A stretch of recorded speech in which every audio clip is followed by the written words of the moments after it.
que o seu dia seja abençoado e cheio de paz. Para nossa conversa de hoje, a gente vai mergulhar em um material bem estruturado. Quase uma planta baixa teológica. É uma boa imagem. A gente está com o apêndice do livro O Verdadeiro Evangelho, do Paul Washer, e a ideia aqui é desmontar o que ele chama de um modelo de pregação do Evangelho. Exato. Entender as peças, por que elas estão nessa ordem e qual o impacto disso tudo. Pensa nisso como um roteiro, sabe?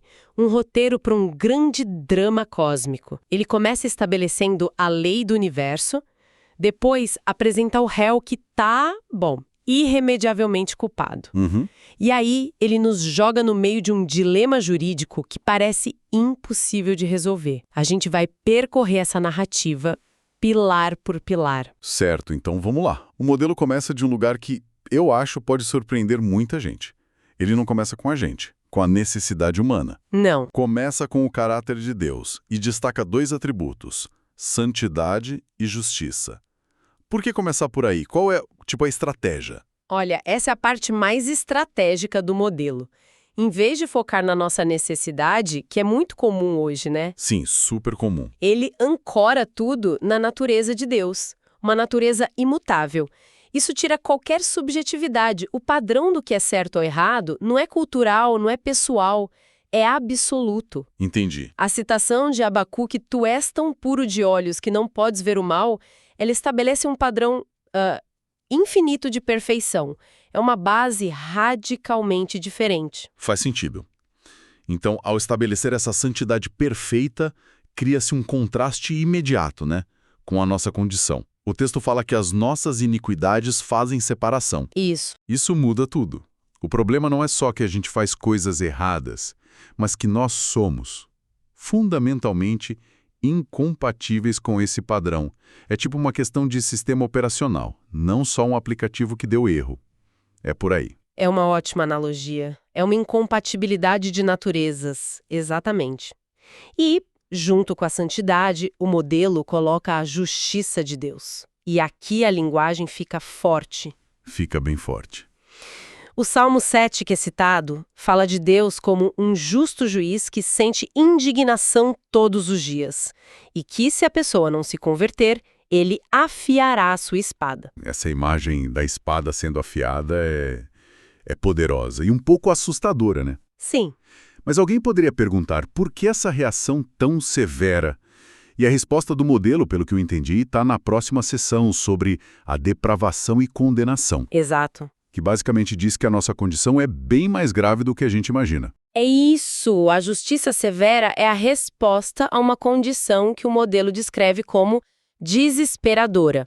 Ele usa versículos clássicos como Romanos 3, pois todos pecaram e carecem na glória de Deus, para mostrar que o problema é de todo mundo. Certo. Mas a citação que realmente busca chocar é a de Isaías 64. Sim, essa foi a que mais me marcou. A que diz que todas as nossas justiças como trapo da imundícia. É. Isso é difícil de engolir, né? Porque, poxa, muita gente se esforça para ser boa, para fazer o bem. O modelo está realmente dizendo que nada disso tem valor algum. Parece um pouco extremo. É uma declaração chocante, sem dúvida. E dentro da lógica do modelo, o objetivo é esse mesmo: ser extremo, para mostrar o tamanho do abismo. Entendi. Não é que fazer o bem seja ruim, mas é que, comparado com o padrão absoluto de Deus, até o nosso melhor esforço ainda é falho, manchado por intenções mistas, orgulho. A metáfora do trapo da imundície se refere a um pano sujo. E a ideia é que tentar apresentar nossas boas obras a um Deus santo é como oferecer lixo para ele. É radical para esvaziar qualquer confiança em mérito próprio. Ok, então chegamos no que o texto chama de o grande dilema. E esse parece ser o nó central de tudo. É o coração do argumento. De um lado, um juiz que, por definição, não pode simplesmente ignorar o mal. O texto de Provérbios diz que é abominável para Deus justificar o perverso. Certo. Do outro lado, esse mesmo juiz é amoroso. Como ele pode ser as duas coisas ao mesmo tempo, sem se contradizer. Exatamente. É um paradoxo que testa a coerência do caráter de Deus.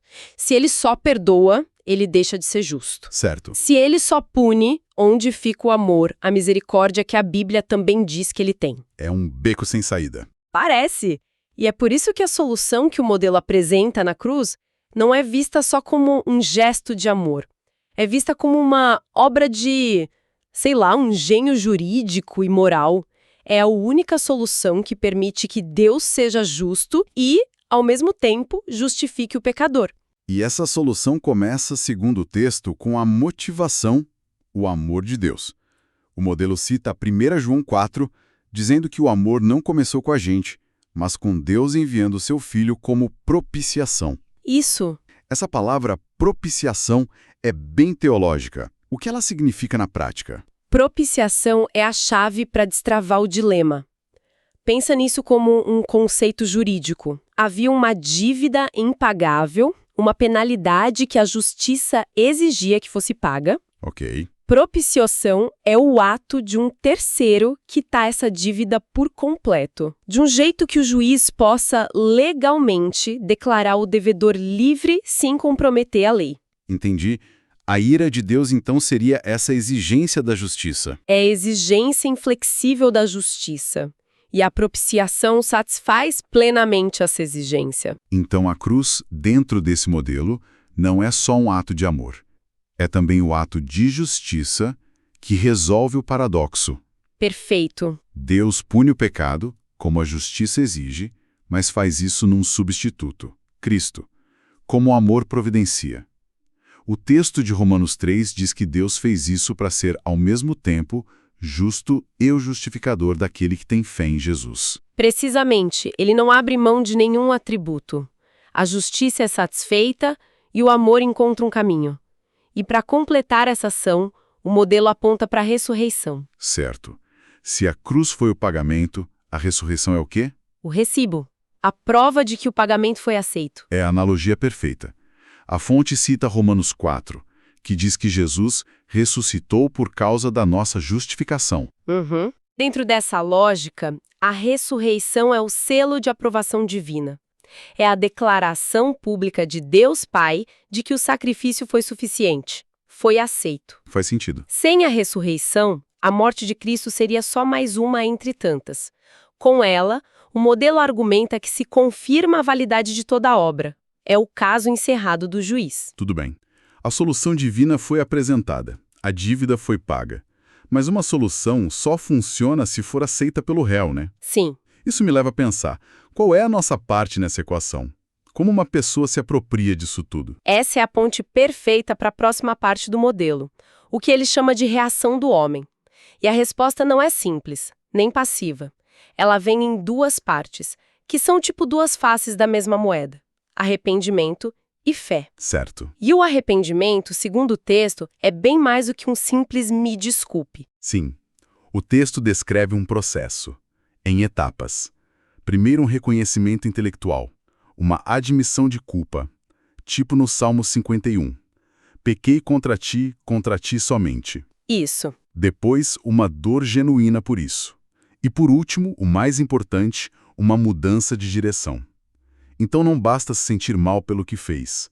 O modelo exige uma prova de mudança. Exige.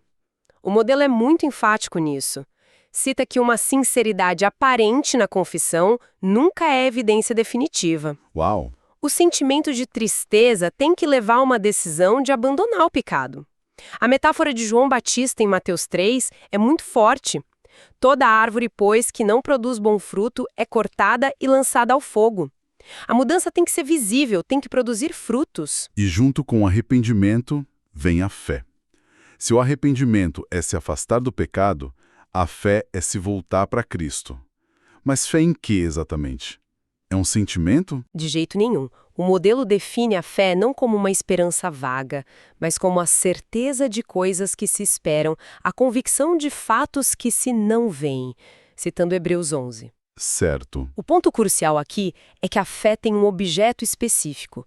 Não é fé na fé.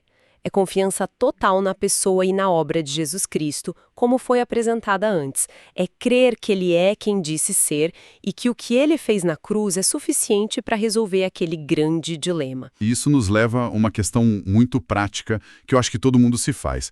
Isso tudo é muito interno. Arrependimento, fé.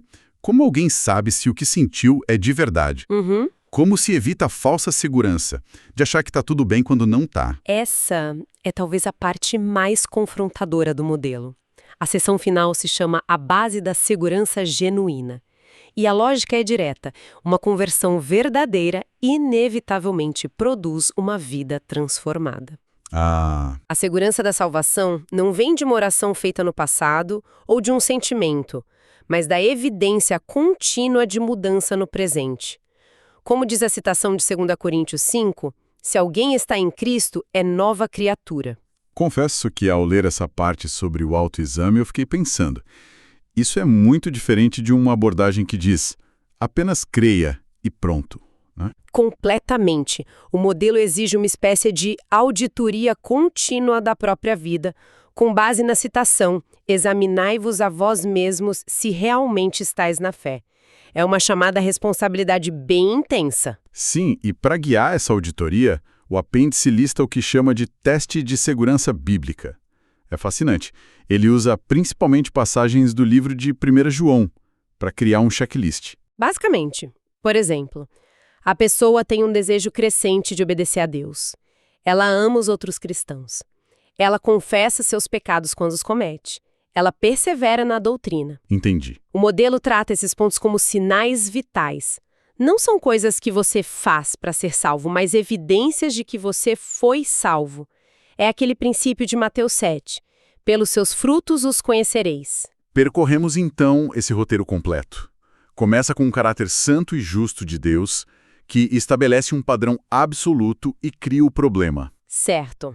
Apresenta a condição humana como incapaz de atingir esse padrão, daí surge o dilema de como um Deus justo pode perdoar. Uhum.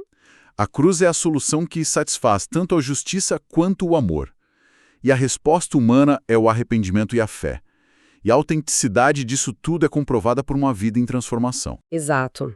E se a gente conecta isso a um quadro maior, este modelo do Paul Washer apresenta uma mensagem com um design muito específico. É como uma arquitetura suíça, preciso, lógico, cada peça no seu lugar. Sim. Ele confronta o ouvinte com a seriedade do problema antes de oferecer a solução. E a questão que fica para reflexão é: numa cultura que busca soluções rápidas, mensagens de bem-estar e um foco quase exclusivo no amor divino, qual o lugar para uma abordagem tão metódica e confrontadora como esta? Uma excelente questão para se pensar. E com isso, a gente conclui nossa análise.